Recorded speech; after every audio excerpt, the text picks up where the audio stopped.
Adam here with Brooksaw Antiques. Today we have this 1941 Remington Model 5 vintage portable typewriter. I'm going to show you how to use the functions and make sure they all work.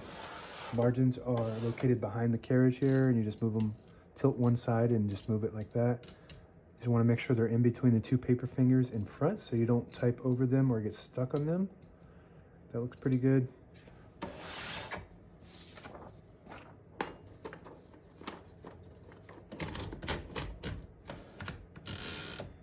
Test those margins. I'm kind of close on the right side, so I'm going to move it a little bit towards the middle. Looks good.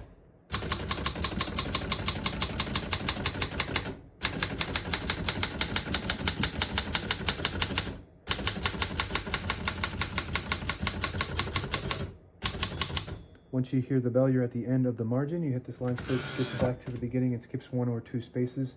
Right now we have it on single, but if you want double, there's a little knob in the inside here. You just pull it out and rotate it backwards, and it'll skip 2 lines. If you pull it out and rotate it towards the front, it just skips 1. That's what we're gonna do right now. Keep it on single and finish typing. As you can see, all the keys type nice and none of them skip or stick. I'll type a sentence on the next line.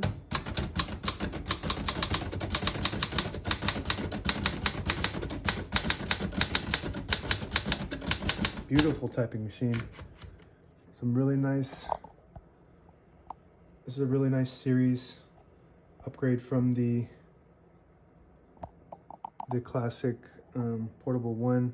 It's got a few upgrades after that, and this has the touch control, so it's a streamline with touch control Model 5.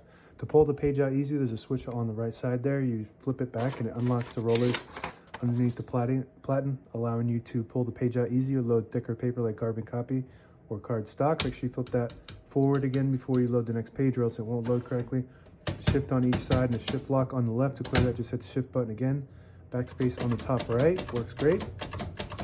This is your touch control. The farther right you go, the more tension there is when you hit the keys. You do have to hit them a bit harder for them to print, but they respond faster. The lower you go, you don't have to hit the keys as hard, but they don't respond as fast.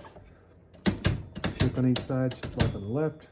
Starter, skip 5 basically. It's kind of like a tab, it's a streamlined tab.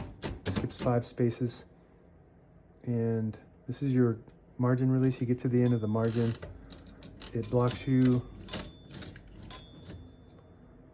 from printing. If you hit that margin release, it will allow you to go all the way to the end or until you get stuck on that paper finger. That works good. On the right side here is the color selector. When you're all the way down, it prints the top portion of the ribbon. When you have it in the middle, it doesn't print any ink at all. It just leaves a stencil for copying purposes. When you have it up top, it prints the top portion, the bottom portion of the ribbon, which is, it can be red or black. We have a solid black ribbon, so it just prints the bottom portion, which you can double use a ribbon if it's a solid black. Carriage release only, it's on both sides actually. There's a carriage release right here, very smooth. Carriage release on this side, also very smooth right there. And if you push in this button at the end of the knob, it disables the spacing so you can get to an exact spot on the page. You let it go, you get those clicks. Each one of those clicks is 1 space. And this is the carriage lock.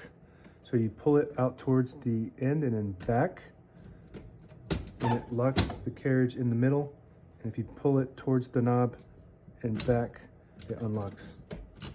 And that's it. Now available on eBay or Etsy. Search Brooksaw Antiques.